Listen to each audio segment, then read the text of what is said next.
You asked me if an ordinary person, by studying hard, would get to be able to imagine these things like I imagine them. Of course, I was an ordinary person who studied hard. There's no miracle, people. It just happens they got interested in this thing, and they learned all this stuff. They're just people. There's no talent, a special miracle ability to understand quantum mechanics or a miracle ability to imagine electromagnetic fields that comes without practice and reading and learning and study. So if you say you take an ordinary person who's willing to devote a great deal of time and study and work and thinking and mathematics and time, then he's become a scientist. The great difference in what goes on in the head when people think they're doing the same thing. And so it struck me, therefore, if that's already true at the most elementary level, that when we learn the mathematics and the Bessel functions and the exponentials and the electric fields and all these things, that the imageries and method by which we're storing it all and the way we think about it could be really, if we could get into each other's heads, entirely different. And in fact, why somebody sometimes has a great deal of difficulty understanding a point which you see as obvious, and vice versa, it may be because it's a little hard to translate what you just said into his particular framework and so on. Now I'm talking like a psychologist, and you know I know nothing about this.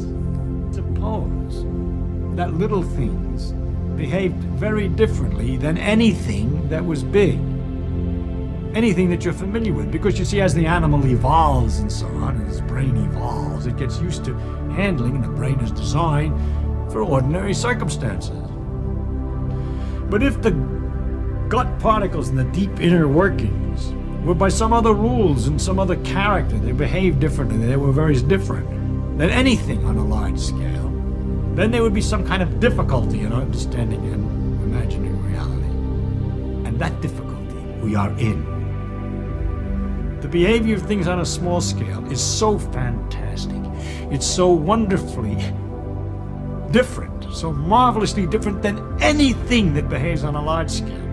You say electrons act like waves. No, they don't exactly. They act like particles. No, they don't exactly. They act like a kind of a fog around the nucleus. No, they don't exactly. And if you would like to get a clear, sharp picture of an atom, so that you can tell exactly how it's going to behave correctly, and have a good image, in other words, a really good image of reality, I don't know how to do it.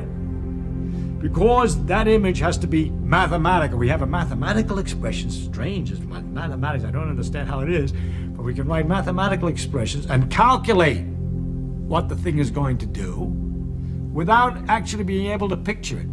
It would be something like a computer that you put certain numbers in and you have the formula for at what time the car will arrive at different destinations, and the thing does the arithmetic to figure out what time the car arrives at the different destinations, but cannot picture the car.